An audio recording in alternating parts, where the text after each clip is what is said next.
Hello, everyone. Before we begin this episode, I did want to let you know that the content we will be discussing includes sensitive topics related to sexual abuse and violence. I understand that these subjects can be very distressing, and I do encourage you to take care of your own well-being. If you feel that you may be triggered by such discussions, it might be best just to skip this particular episode. Thanks very much for your understanding, and please do take care.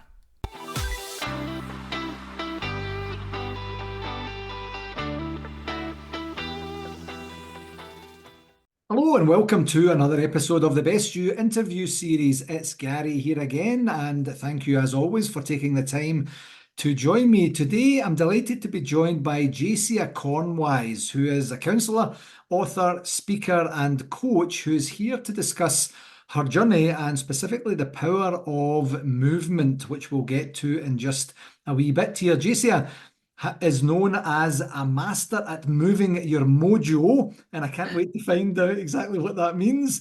She has a master's degree in counselling psychology and a master's degree in shadow coaching, and is a trained and certified in dance, breathwork, and other somatic modalities. She works as an embodied soul coach and is a 3 times award-winning and best-selling author, TEDx speaker and keynote speaker as well, and twice featured on the iconic New York Times Square Boulevard. Wow, I can't wait to hear that story as well. Jacia's multiple experiences with loss, trauma, and adversity have led her to spend the last 3 decades dedicating her life to providing people with accessible tools that transform their challenges and help them live their dreams. Her heart-centered, intuitive, joyful coaching style and a laser-focused depth and breadth have helped tens of thousands of people develop confidence, resilience, and resourcefulness. What a bio, Jacia. Thank you very, very much for joining me today. It was my pleasure. Thank you for having me, Gary. I'm really Glad looking to be forward to. here. Yeah, me too. I'm really looking forward to the chat today. So let's start with your life journey and how some of the trauma has helped shape your journey towards the current benefits of movement, which is one of your main focuses for now. Well, gosh, trauma is such an interesting topic in of itself. And certainly I've had more than a fair share of it. And I say this to anyone who's listening right now that you don't need to have had the amount of trauma I've had to benefit from all the kind of work that I teach, that really living in this world, there is trauma. There's a lot that just keeps us outside of ourselves, keeps us away from listening to our inner information or inner guidance. But when we actually have severe trauma, like I have, so I mean, I guess just to give a little of my story. So I was born blind in my left eye, which isn't a trauma, but it's a difference, right? So kids would make fun of me and you start to like develop a I'm on the outside kind of feeling. So there's, that starts, but everyone has their story of how they didn't fit in. So that's not that special, but everyone's got one. Unfortunately, then my brother was killed by a drunk driver, my only sibling and best friend, in a car accident when I was 19 and he was barely 17.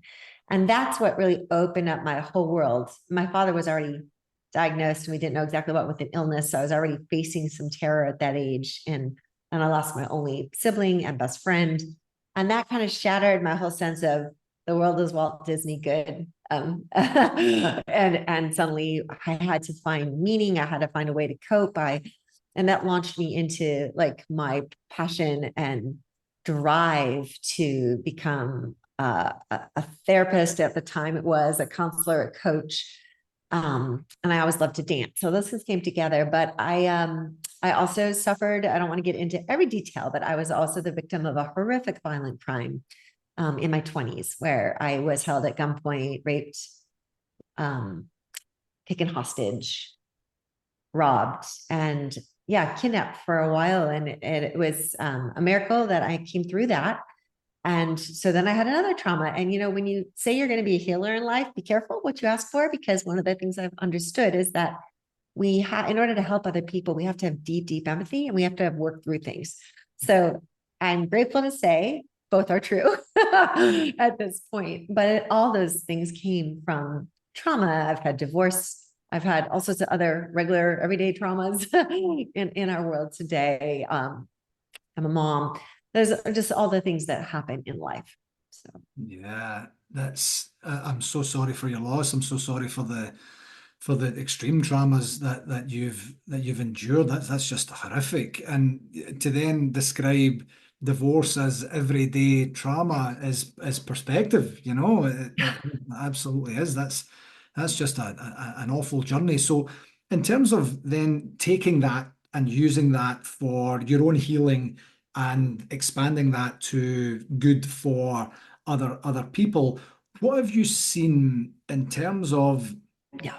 and I'm going to ask this question with a bit of a caveat to one of the things you said a little Mhm. bit earlier, Jacia, where it was along the lines of the healing journey and the ability to get beyond what it is you're doing. I can't remember exactly what it was you said, but it spurred me to think about there can be some misconceptions about the benefits and use of trauma and healing. You said, yes, actually, I can remember now. It was, you don't have to have mine, you don't have to have lived through mine to be able to benefit from the experiences and learnings that I can give. I'm paraphrasing, of course, what you said, Absolutely. Because but sometimes I scare people away when people ask my bio, they're like, oh, your work is, I don't need that. I haven't had that much. yeah, I'm like, the thing is if you've been taught to not love your body, if you've been taught that your emotions are too much, if yes, you've been had a bad relationship, if you've been mentally confused, if you were just not given the space to be you, if you don't know who you are, yeah. that's trauma. And that whether or not you understand where it comes from, those are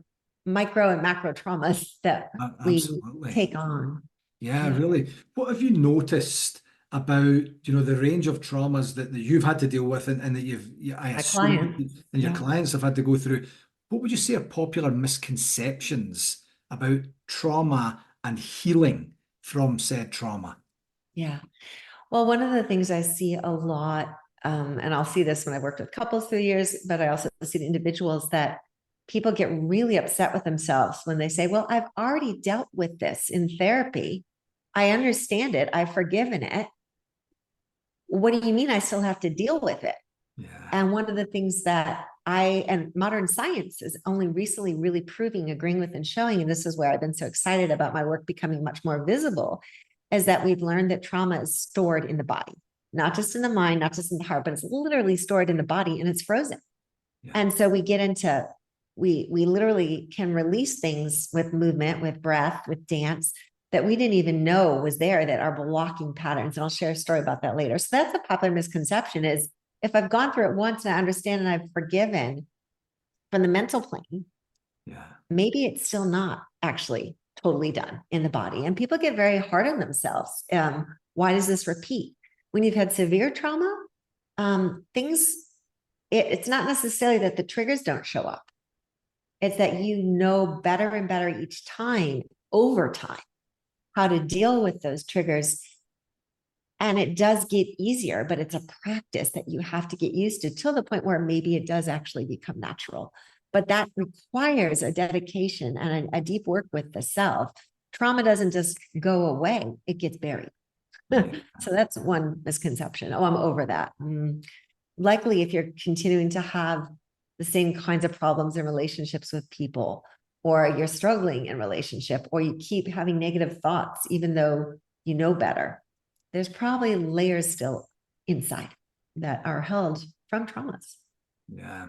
in the Yeah, body. it's such a fascinating topic, and I I had an appreciation for it before, and I think it really came to the fore a couple of years ago that when my dad passed away, and my dad and I, similar to you and your brother, he was my best pal, and we talked every day. He was back home in Paisley in Scotland, and I'm here in Canada, 4,000 miles away. We talked at least once a day, every day, and he just you don't realize what you have in and from and with a person until you don't have access to them anymore.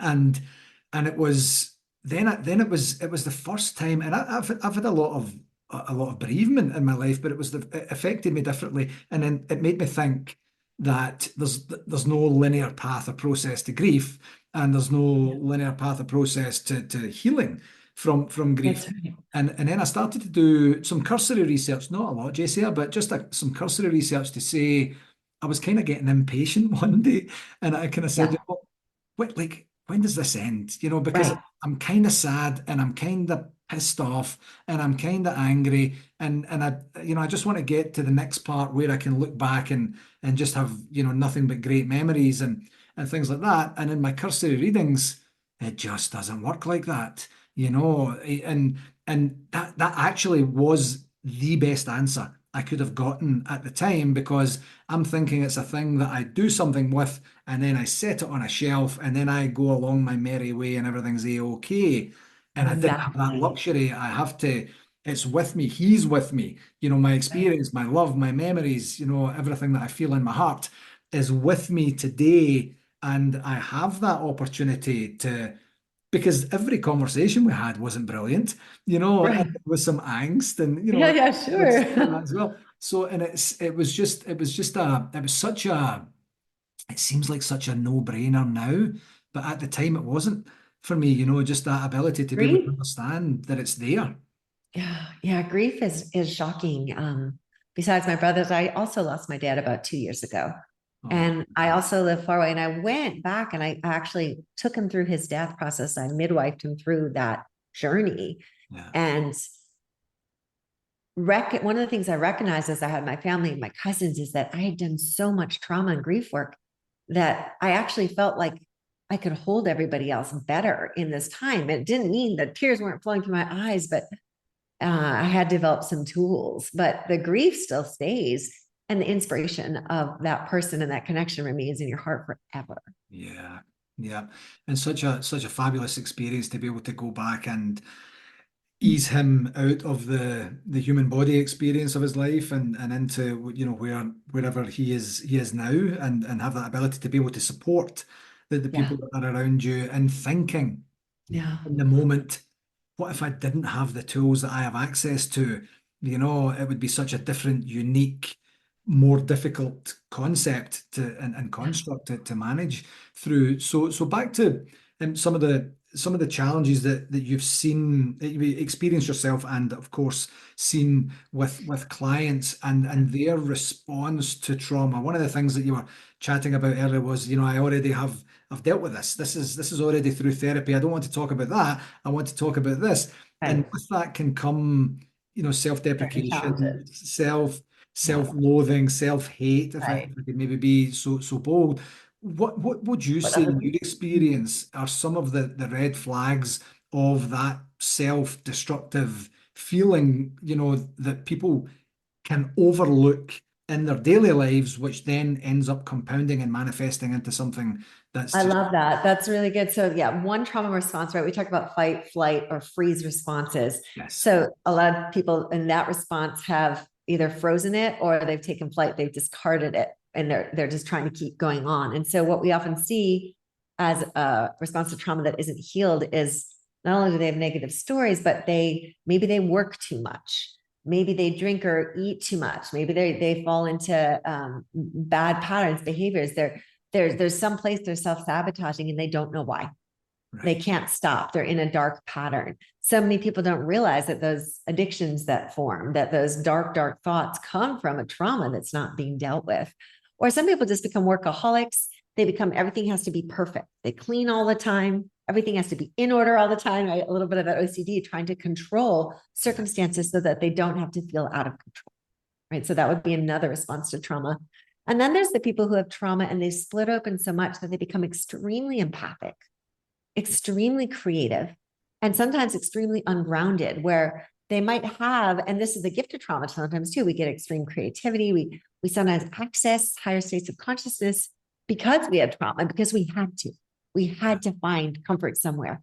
And that can be a gift, but it can also take people into ungroundedness, poor choices, other kinds of addictions, out of the body addictions, um, seeking outside themselves in a way that they actually lose touch with reality. So that, I mean, it can be from one spectrum of locking up and control to the other spectrum of just going full hurdle to the other side. I've yeah, seen both. And I think, you know, it also comes out on your children, right? It also comes out in maybe either overprotectiveness or completely distancing from them at certain ages or not wanting to not knowing how to cope when they face certain crossing paths. Right. Maybe it was bullying, maybe it was not fitting in, but if those traumas were in there, or even if you had a trauma at birth that hasn't been resolved, when you have your own child and you meet that child, either you could potentially have a birth trauma, but also you might not have had a deal because there's such an unconscious hold. So there's a lot of ways we see it that it's almost after the fact.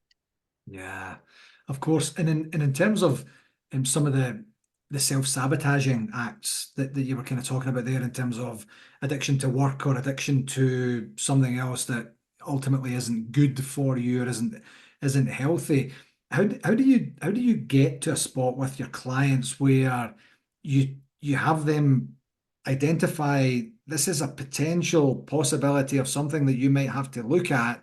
How does that typically go for you? Well, so I worked as a counselor and as a coach for many years. And then I was doing movement workshops, dance workshops separately. Mhm. And I'm going to get back to your question. But what happened is I watched that the people who were doing the movement-based and breath-based work with me were having breakthroughs much faster than the clients who refused to do that kind of work. Right. And then I sometimes have people coming into my classes or my courses saying, wow, I just moved through 7 years of therapy in 12 weeks. What just happened? Yeah. And so I started personally moving my work more towards building courses that include and really invite people into somatic-based tools, because if a lot of times you can talk over things and then they keep going, I'm still doing the same behavior. Yeah. But either they're not getting slowed down enough to feel it in their body. So there could be a micro dance, which has nothing to do with dancing, but literally helping people land in their bodies and move subtle movements till they actually can release their breath and their feelings and feel something flow and start to understand that, to really extreme movement and breath. But that those things move things through for people much faster. And it's not that it just would take longer without that kind of connection. But if they did that without someone who's trained in skillful coaching, and they often wouldn't necessarily go as deeply. So I said, I need to bring these two together. Yeah. Because I did find that some people took much longer, and some people just, they're not ready to face it. So the first thing is identifying that you really have something that you know is in your way. And you have to decide that you want to be uncomfortable more than you want to be comfortable. Yeah. Comfortable is that routine that you've been keeping to keep you safe. Even if it isn't comfortable, it's familiar. You know what's going to happen. In fact, you're in control of your self-sabotage or the results of it. You know exactly what you're going to get. When you actually open into the unknown, you don't know what you're going to get. And that's scary because that's what happens in trauma. Yeah. So we have to be willing to, in a safe container, find ways to move through that. Yeah. Yeah. Does that answer your question a little bit? It does actually, I love the very last thing you said there in terms of the safe container, and one of the great things when I'm coaching people is, and the ability to say this you can say whatever you want to say about yourself, about me, about whomever is in your circle of your life or your purview or whatever. It never goes any further unless it looks like you're going to harm yourself or harm someone else or something like that. But I love that sentiment of a safe container, and in terms of your studio, being a physical safe container, so you have the psychological part of that to say, this is a safe space to be who you want to be, to get to where you want to get to, and then also providing that physical space as well. I think that's really, really powerful, because not everyone can do that. Not everyone can genuinely provide that safe container for people. Yeah, absolutely. And finding someone you can work with that you really trust is essential. And it's so important to listen to your intuition when you're picking a coach or a counselor. Do they have what it takes for you? What's interesting though is with online coaching, because I do that now too, I've learned that even through a Zoom screen, you can create an outstanding container. And even teaching people and some people find it works better because they're not as distracted and they can they don't have to leave their home to go there. So some people like one versus the other, but it's amazing what can be created when you set the intention of, I'm going to make myself my safe container. And if I don't know how to yet, I'm going to get some support to do that in whatever way. Yeah. Yeah, and it can be, as you mentioned earlier, very uncomfortable for people, Yeah. and trying to get beyond that discomfort to let them know that they are worth it. And they already know that on a deeper level, because they wouldn't be talking to you if they didn't in some way think that, and then it's trying to just provide that Yeah. facilitation of progression. Absolutely. And that's one of the benefits sometimes too of having some aspect, like in my programs, I like to have some aspect of a group too, where they can start meeting other people who experience it at whatever level. Because sometimes just realizing I'm not alone. I have this issue Yeah. and I'm not the only one, because there's a lot of shame. People carry so much shame about not feeling okay. And men in particular, I've really been taught not to show, schooled not to show emotion, and that they're weak if this stuff comes up. And so creating safe space where it's actually you're incredibly strong to feel that's a essential part of healing. Yeah. It And to definitely is. move the feelings, right? That's the other piece, is to release it.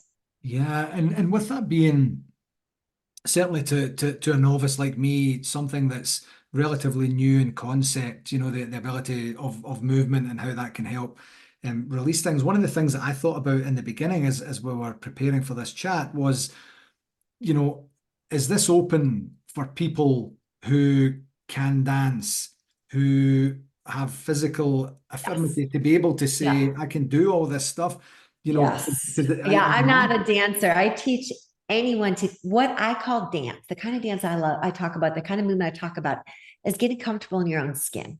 right. So you could be any age, any size, any fitness level. You can even think you don't like dancing. It doesn't matter. The thing is, are you willing to be in your own body and breath and free yourself up? If yes is the answer, then you could work with me and do my programs wonderfully. Yeah. Yeah. And what if someone says no because they've just never ever even thought about the concept of that? How do you navigate that? Well, I would likely coach them and just without that aspect and bring it in really slow and micro movements until suddenly they're comfortable with it. So I might not throw them right away into for instance, my Rise Up and Dance course. I might say, let's just do individual coaching and work you towards that. Yeah. And And move it's them trying. in. And then it might also just be that I'm not their person, right? Yeah. Yeah, could be. Yeah, and that's okay as well. If you go That's in okay. from a complete heart center to say, I'm here to serve you, it might not be a good fit. By the way, from Right. your side as well, you might say, From my side as well. yeah, Exactly. I'm just not Yeah. ready. You're just not what Yeah. we're looking for. And But one I of the worked for things, years with people without, had the practices separated. And so I know that I can still, and not just I know there is so much benefit in just the safe space alone. yeah. Even and that's a beginning spot for a lot of people. I just like to say, hey, do you want to move faster through this? I can help you and I can do it safely. And Yeah. people would certainly respond to the word fast, because there is Right. there is a desire and a need in today's land to get almost instantaneous results. And that's what I was going to ask there in terms of, you know, I often get when I'm talking to clients or prospective clients, mostly they're kind of like, where will I be at the end of this 6 week program? Where, Right. where do Where you will want I to be? be? And they're looking for a specific guarantee. Yeah. Within 6 weeks, I will be at this spot. And I say it doesn't work like that. You have to, we're building foundations here, we're putting building Yeah. blocks in place, and we'll Yeah. give you the best opportunity to use the tools and systems that you grow into as we go forward, to give you a better opportunity to live a less stressful life, or whatever the topic is at the time. Do you get similar types of conversations with clients? Absolutely. Yeah. I mean, for instance, I have a 12-week program, and what is absolutely true is I can 100% guarantee if they 100% commit to doing everything I've said through those 12 weeks daily and do all the things, they're going to feel significantly better, mind, body, and spirit from the time they started. Yeah. Will they have had every breakthrough in their life? They might need to repeat that many times on their own without me, or deepen it. But what I can say is those 12 weeks will move them faster than 12 weeks simply of one or the other. Like a lot of people will go to the gym to work out, and they do it.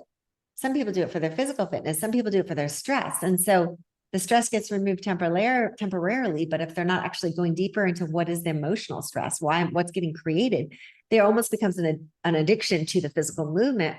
And they're missing a piece that actually is going to be the linch key to freeing up their relationships, their finances, their creativity, their joy, you Yeah. know?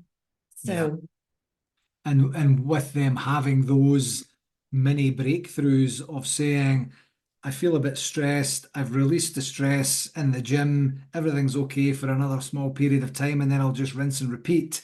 You know, right, they're having right. results of Yeah, slightly and different. you can really look good and feel good, but your core structure might not change if you're not addressing the issues. So you can like become a fantastically fit thing, but you might be still interacting with your husband or wife in the exact same way or not making much difference there. Yeah. And that's a great segue into. I wanted to talk about body image. I kind of introduced it a little bit earlier of saying, what if people are kind of like, I don't want to do any moving around. I just want you to tell me some stuff that I need to do to get better. But body image being a thing for people, you must come across that fairly. 100%. Well, so I had my live classes for a long time, but I've created a course online and the movement part is private. I'm on screen with them, but they're in their own room. If we can't fall in love with our own bodies, wherever we are, however we are, if we can't come to compassion, even if, okay, so let's say maybe we're judging ourselves, if we can have, we have to first develop the compassion of how we got that way and find the beauty as we are right now.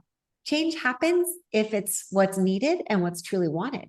Some people can be very content with how they are, but they just haven't been made to accept themselves. So I feel like part of the body images, the work I do is all about healing that. It's not about being perfect. It's about loving your imperfections and clearing. It's like digging out the storylines that made you that way that are unhealthy and keeping the things that you like about where you're at. And if you don't like it, then you change it.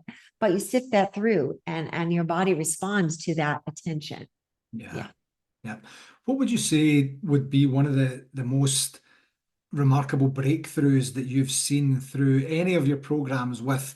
I'm thinking more the person who begrudgingly becomes a client, completely unconvinced, and then they go through a transformative journey to get to the other side. Do you have an example that springs to mind whenever you get asked that question? Oh my gosh, I always have a hard time because I don't know really which one to choose. Like the one that always comes to mind is this one woman who had been a survivor, who had been working, a horrible survivor, who had been working in therapy with their therapist for years and had never been able to talk about it and never been able to feel it or free it up. And they were speaking to the whole class, speaking to the whole community, suddenly being out with it within a year, developed their first healthy relationship just by embracing it. There's something like that. There's people who just start moving their bodies, dancing. People who said, I have zero rhythm. This is not going to teach me anything about loving myself. I had a Vietnam vet who came and was like, what are you talking about? And by the end, he was like, this is the best thing I've ever done. I had no idea it was in here. He was free. He was having fun. He could connect. He could feel in touch with his soft side. Yeah. He felt comfortable in his skin in a way he never had. He was just like, what? It was like his wife, his girlfriend, I think it was, brought him to me. And he's like, what have you, what? So, Yeah. it's a range. Yeah, absolutely.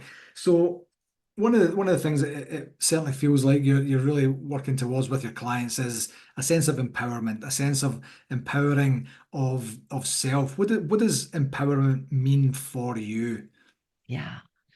Well, empowerment, it's funny. That word is so overused, but it is so important because empowerment to me means someone has found the tools within themselves that they can always rely on, that no one can take away to comfort them, to nourish them, to help them reboot, to help them get strong, and that they've developed a sense of core self-love with or without that reflection on the outside, and a real sense of self-esteem that's come in so that they can then go for their dreams. It doesn't even matter. They can take risks again.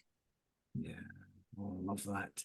I Yeah. love that. And how can people do that? How can they get to that point where they're harnessing the challenges, the trauma, the humdrum of daily life? Well, this is a really interesting story. And I'm going to be promoting my program here, but this is what happened for me. So I my father had passed 2 years ago, and I was in the middle of developing this program. And after it, I used it. I did it every single day while I was developing it. And then I used it again and again, rinse, repeat. And all of a sudden there were dreams in me that I didn't even know I had. Like, I had no idea that I wanted to speak on a TEDx stage. Yeah. I had no idea I could manifest that. I had no idea. No, I had an idea that I could write that book. I've been trying for decades. I was too scared to publish it. Mm-hmm. So 3 months after I finished the program, I got on a TEDx stage. 6 months, I published a book I've been trying to publish for 30 years. And 9 months later, and it became a 3-time award-winning book. And 9 months later, I was on the bill with twice on the New York Times Billboard. Now, these are things that were way outside of my comfort zone. Yeah. 100%. I mean, I kept myself small in my community. And suddenly the empowerment I got from this thing, it's like any little piece of that trauma that was still stuck inside me. And that goes into, if you watch my TEDx, it also coincides with a court case of facing one of the 2 men who assaulted me. Yeah. But that came, it's like I had all this energy came back. It was like, and I've been working on myself for since I was 19, really, I would say, like, really consciously. And I'm in my mid-50s now. So the reality of that, and really devotedly, like, learning practices, teaching practices, being a leader, being a facilitator. And yet I had never reached that level of being willing to be exposed to the world, because there was some part of me that was still not believing that I had mastered it. And it was the trauma that came out through that movement that released me to do all these things. So I really believe that the combination of movement, breath, awareness, self-care practices, coaching, it moves things faster through. Yeah, it's such an inspiration for anyone who's trying to create anything at some point. If you're creating it for, in theory, someone else to be able to do it, if you haven't done it in and of yourself, if you haven't tweaked it, lived it, this is the part that's going to feel clunky. This is the part where you feel like you're taking a step back. This is the part where you might feel the breakthrough. If you don't have that, talk about an absolute picture postcard for, an advert for your program. That's incredible. It really is.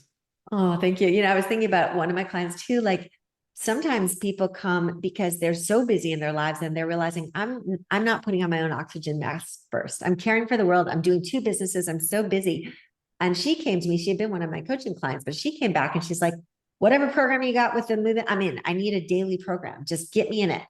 And she got completely back in touch with herself and her joy. And then her creativity and her business boomed. Yeah. So, it's like, it's that reboot, it's that personal self reboot first, and then the next level. It's like a spiral. That's why I keep going back and doing it myself, because it helps me break through every time. Yeah. And people get to continue that themselves. Yeah.